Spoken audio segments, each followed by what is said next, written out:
퇴직금 3억, 그 돈으로 행복을 살 줄 알았습니다.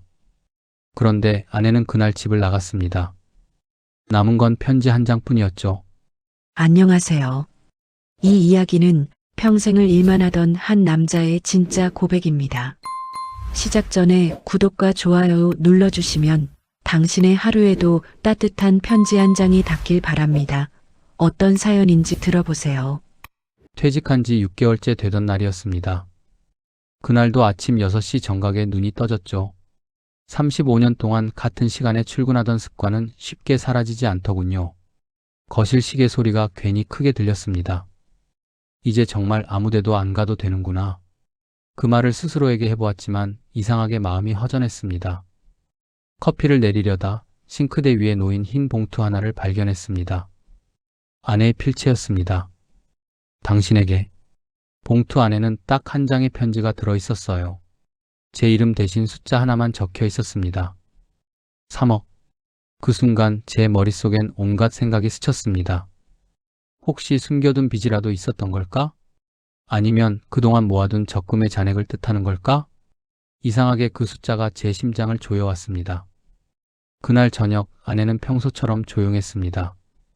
식탁 위에 생선구이와 된장국을 올려놓고 묵묵히 밥을 먹었죠. 오늘도 주식이 떨어졌대. 제가 던진 말에 아내는 잠시 젓가락을 멈추더니 이제 그런 건 그만 보세요. 짧게 그렇게 말하곤 주방으로 가버렸습니다. 퇴직 후 저는 세상의 속도에 뒤처지는 기분이었습니다. 주식, 부동산, 은퇴자, 재테크. 뉴스마다 쏟아지는 단어들이 다 제 얘기 같았죠. 퇴직금 3억 원. 그 돈이 제 마지막 자존심이었습니다. 이젠 내 이름으로 된 무언가를 가져보자. 아내가 말렸습니다. 여보, 그냥 조금 쉬면 안 돼요? 평생 일만 하셨잖아요. 하지만 그 말이 이상하게 자존심을 건드렸습니다. 나 아직 멀쩡해. 놀고 있을 순 없잖아. 그날 밤 저는 노트북을 켜고 퇴직자 추천 창업이라고 검색했습니다. 화면 속 광고가 하나 눈에 들어왔습니다. 대기업 임원 출신도 반한 안정 수익형 상가 투자. 그 문장을 읽는 순간 제 심장은 다시 뛰기 시작했죠. 다음 날 저는 부동산 사무실을 찾았습니다. 안경을 쓴 중개인이 반갑게 웃으며 악수를 청했습니다. 선생님 같은 분이 요즘 딱 이런 자리를 알아보십니다. 그의 말투에는 묘한 확신이 묻어 있었습니다. 커피잔을 내려놓는 제 손이 미세하게 떨렸습니다. 이 사람 뭔가 믿음직한데 그때까지만 해도 몰랐습니다. 그 순간이 내 인생의 금이 간 지점이었다는 걸요. 퇴직한 지 일주일 만에 계약을 했습니다. 상가 분양 사무실에 앉아 계약서를 쓰던 그 순간이 아직도 생생합니다. 손에 힘이 들어갔어요. 마치 평생 처음으로 내 이름으로 무언가를 만드는 기분이었습니다. 아내는 옆에서 아무 말도 하지 않았습니다. 계약이 끝나고 집으로 돌아오는 길, 그녀가 조용히 물었습니다. 이게 정말 우리한테 맞는 선택일까요? 저는 짧게 대답했죠. 괜찮아. 이번엔 내 감을 믿어보자.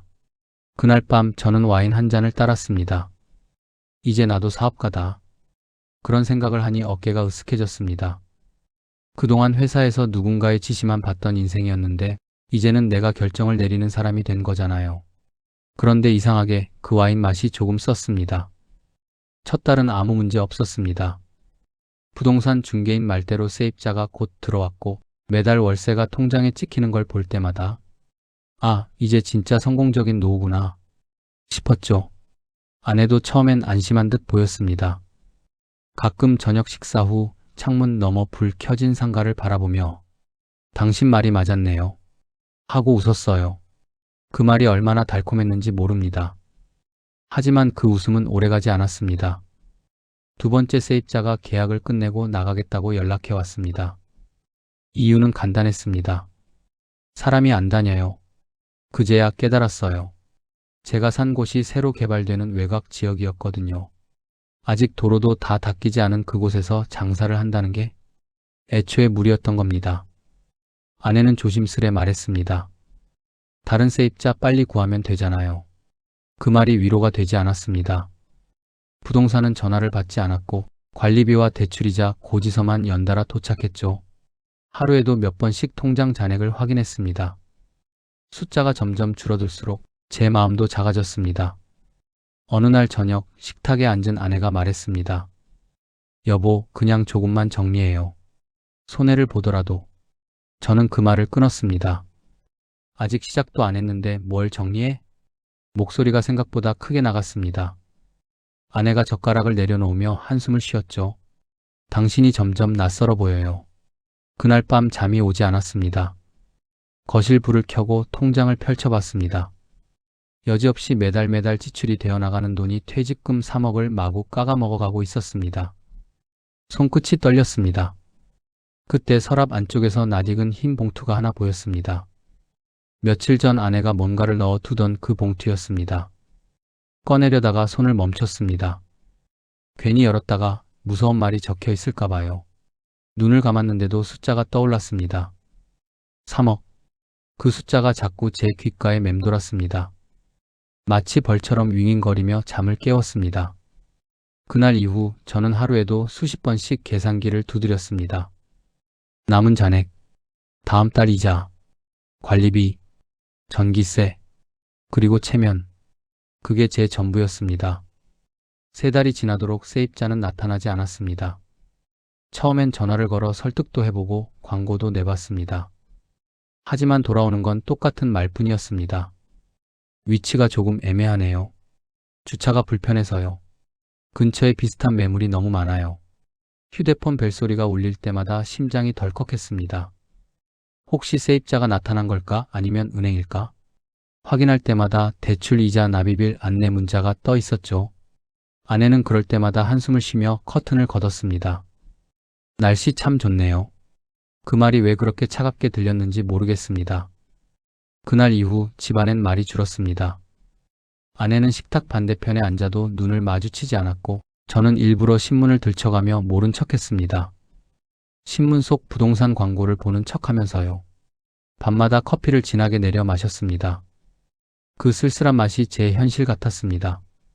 어느 날 은행 직원이 직접 전화를 걸어왔습니다. 선생님, 이번 달 이자 아직 안 들어왔습니다. 그 목소리가 그렇게 날카롭게 들릴 수가 없었어요. 조금만 더 기다려주시면. 말끝이 떨렸습니다. 수화기 너머로 짧은 침묵이 흐르더니 이번엔 꼭 부탁드립니다. 그 한마디가 제 가슴을 쿡 찔렀습니다. 그날 밤 아내는 거실에서 서랍을 열고 무언가를 꺼내 들었습니다. 작은 봉투였습니다. 이거 뭐야? 제가 묻자 아내는 대답하지 않았습니다. 그저 봉투를 손에 쥔 채 고개를 숙였어요. 내가 너무 무리했지? 그 말에 아내가 아주 조용히 대답했습니다.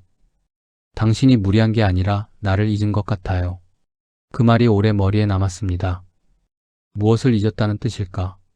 잠이 오지 않아 새벽에 거실로 나왔습니다. 불을 켜지 않은 어둠 속에서 시계 초침 소리만 똑딱똑딱 울렸습니다. 그 소리가 마치 제 심장 박동처럼 들렸어요. 이제 정말 한계인가? 통장 잔액을 확인하니 아찔하고 맥이 확 풀려버렸습니다. 그날 새벽 저는 조용히 외투를 걸쳤습니다. 가까운 편의점 ATM으로 걸어갔어요. 손이 떨려서 비밀번호를 3번이나 잘못 눌렀습니다. 그때 화면에 한 문장이 떴습니다. 한도 초과. 그 짧은 글자가 그렇게 잔인할 수가 없더군요. ATM 위에 놓인 작은 영수증을 쥐어보니 커피 한 잔 값도 남아있지 않았습니다. 집으로 돌아오는데 창문에 불이 꺼져 있었습니다. 아내는 이미 잠든 것 같았죠. 현관문을 조심스레 열었는데 식탁 위에 무언가가 놓여 있었습니다. 하얀 봉투. 그 안에 적힌 글씨가 제 눈을 멈추게 했습니다. 당신이 정말로 잃은 게 뭔지 이제야 알겠어요. 그 문장을 읽는 순간 눈앞이 흐려졌습니다. 손끝이 떨리고 심장이 쿵 내려앉았어요. 그날 이후로 아내는 제 앞에서 더 이상 웃지 않았습니다. 아니, 말조차 하지 않았습니다. 그날 이후 집안엔 완전한 침묵이 찾아왔습니다. 아내는 아침밥을 차려놓고 먼저 나가 있었고 저는 그녀가 없는 시간에만 식탁에 앉았습니다. 그릇 사이로 남은 반찬을 보며 괜히 젓가락을 들었다 놓았죠. 소리가 나면 깨질 것 같았습니다. 전화벨이 울릴 때마다 가슴이 덜컥 내려앉았습니다. 은행, 부동산, 카드사, 그리고 침묵. 전화를 받을 때마다 누군가 내 이름을 숫자로 부르는 기분이었습니다. 정우 씨, 이번 달 금액은 남은 잔액은 그 숫자들이 내 존재를 대신하는 것 같았어요. 밤이면 아내가 거실 창가에 앉아 있었습니다. 커튼 사이로 비가 새어 들어오는데도 그녀는 그저 그 자리에 앉아 멀리 어둠을 보고 있었죠. 여보, 들어가요. 감기 걸리겠어요. 제가 말하면 그녀는 고개만 끄덕였습니다. 그 순간마다 느꼈어요. 우린 같은 집에 살고 있지만 서로에게서 점점 멀어지고 있다는 걸. 어느 날 아침 부엌 싱크대 위에 봉투 하나가 놓여 있었습니다. 작은 흰 봉투. 그 안엔 아무것도 없었습니다. 다만 겉면에 볼펜으로 이렇게 적혀 있었죠. 이젠 그만 계산해요. 그 문장을 보고도 저는 아무 말도 하지 않았습니다. 그냥 냉장고 문을 열고 텅 빈 김치통을 바라보다 문을 닫았습니다. 그날 저녁 아내의 신발이 현관에 없었습니다. 대신 편지지 한 장이 있었습니다. 미안해요. 잠시 다녀올게요.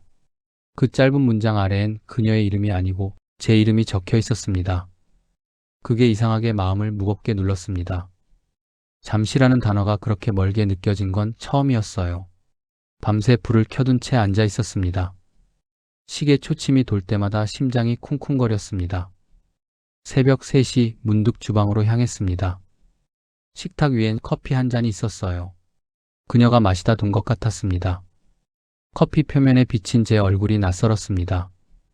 눈밑이 꺼지고 입술이 말라있더군요. 그때 휴대폰 진동이 울렸습니다. 은행에서 온 문자였습니다. 마지막 납입 기한 경고. 순간 손이 얼어붙었죠. 휴대폰을 내려놓는데 식탁 위의 편지가 살짝 흔들렸습니다. 커피 향이 퍼졌고 그 위로 새벽 바람이 불어왔습니다. 그 바람에 편지 한 장이 바닥으로 떨어졌습니다. 편지 뒷면엔 작게 적혀 있었습니다. 당신이 진짜 잃은 건 돈이 아닙니다. 그 문장을 보는 순간 무언가 가슴 속에서 뚝 하고 부서지는 소리가 났습니다. 그날 이후 저는 다시 그 편지를 찾을 수 없었습니다. 그날 아침 커튼 사이로 햇살이 스며들었지만 아무 냄새도 없었습니다. 아내가 끓이던 된장국 냄새, 다려놓은 옷의 비누 냄새 모두 사라지고 공기만이 낯설게 떠 있었습니다. 식탁 위엔 아무것도 없었고 대신 서랍 위에 놓인 흰 편지 봉투 하나가 시야를 잡아 끌었습니다. 그 봉투는 몇 주 전 그녀가 서랍에 넣던 바로 그 봉투였습니다.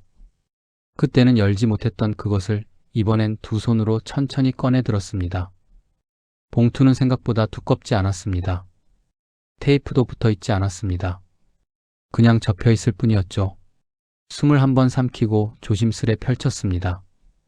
안에는 얇은 종이 한 장과 오래된 사진 한 장이 들어 있었습니다. 사진은 결혼식 날이었어요. 서로 웃으며 팔짱을 낀 젊은 우리. 그 웃음이 지금의 우리와 너무 달랐습니다. 편지를 읽는데 오래 걸리지 않았습니다. 단 3줄이었거든요. 당신이 다시 웃는 날을 기다리겠습니다. 돈으로는 사지 못할 시간이 있다는 걸 이제 당신도 알아야 할 것 같아요. 그 순간 숨이 멎는 것 같았습니다. 무릎이 풀려 의자에 주저앉았습니다. 손끝이 떨리고 종이 끝이 눈물에 젖었습니다. 그녀는 떠난 게 아니라 나를 떠나야만 나를 살릴 수 있다고 생각했던 걸까요? 그 단순한 문장 하나가 내 마음을 송두리째 뒤집어 놨습니다. 그날 오후 저는 은행으로 향했습니다. 대기표를 뽑아 들고 한참을 앉아 있었습니다. 번호가 불렸을 때 자리에서 일어나는데 다리가 흔들렸습니다. 해지하려고 합니다. 직원이 물었습니다. 잔액 전부요? 예, 전부요. 제 목소리가 너무도 작게 들렸습니다. 통장을 넘겨받으며 잠시 멈췄습니다. 통장 겉표지엔 내 이름이 적혀 있었습니다. 그 이름이 그렇게 낯설게 느껴진 적은 처음이었습니다. 그동안 이 이름으로 얼마나 많은 걸 잃어버렸는지 그제야 알겠더군요. 은행을 나서는데 바람이 불었습니다. 그 바람 속에서 종이 한 장이 내 손에서 미끄러져 나갔습니다. 그녀의 편지였습니다. 도로 위로 흩날려 날아가는 그 종이를 붙잡으려 달려갔습니다. 차들이 지나가는 소리, 사람들의 시선. 아무것도 들리지 않았습니다. 손끝에 종이가 닿는 순간 그 위에 적힌 글씨가 햇빛에 반짝였습니다. 시간은 당신의 것이었어요. 그 한 문장에 다리가 풀렸습니다. 그 자리에 주저앉아 눈을 감았습니다. 누군가 제 어깨를 툭 건드렸습니다. 모르는 노인이었습니다. 괜찮으세요? 그 말에 아무 대답도 못했습니다. 그저 고개만 끄덕였습니다. 노인은 제 편지를 주워서 건넸습니다. 그가 손에 쥔 건 찢어진 종이 한 조각이었습니다. 편지의 마지막 부분이 찢어져 나갔습니다. 그 밑에는 그녀의 이름 대신 내 이름이 적혀 있었어요. 그날 이후로 며칠 동안 편지를 손에서 놓지 못했습니다. 종이 끝이 닳아 구겨지고 글씨가 희미해질 만큼 계속 읽고 또 읽었죠. 시간은 당신의 것이었어요. 그 문장이 머릿속을 떠나지 않았습니다. 밤마다 그 글씨체를 떠올리며 잠들었고 아침이 되면 다시 그 문장을 따라 쓰곤 했습니다. 아내가 떠난 지 한 달쯤 되던 날 딸에게서 전화가 왔습니다. 아빠, 병원에서 전화 왔어요. 그 한마디에 숨이 막혔습니다. 병원이라니 무슨 병원 워낙 약한 것은 알았지만 나한테까지 말하는 건 뭔가? 아니 내가 알아차릴 수조차 여유가 없었던 것이었습니다. 엄마가요 병원에 계셨어요.